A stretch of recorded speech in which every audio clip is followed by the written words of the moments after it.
je dis notre regard sur où va le web, mais non, on va s'intéresser au regard des 16-25 ans sur les métavers. Métavers, quelles sont les attentes de la génération Z? Vous savez, ce n'est après 1995.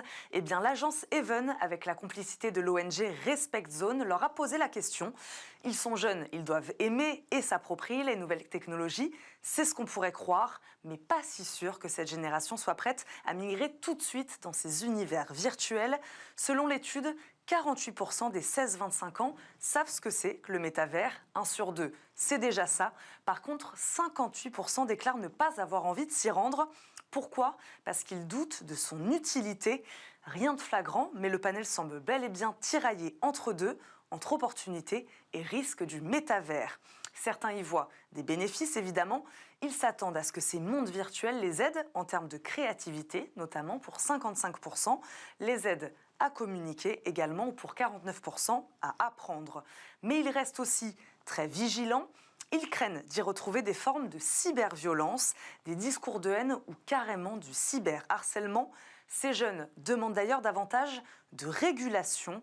Ils comptent aussi sur un système de sanctions proportionnel aux préjudices commis, comme dans la vraie vie, quoi.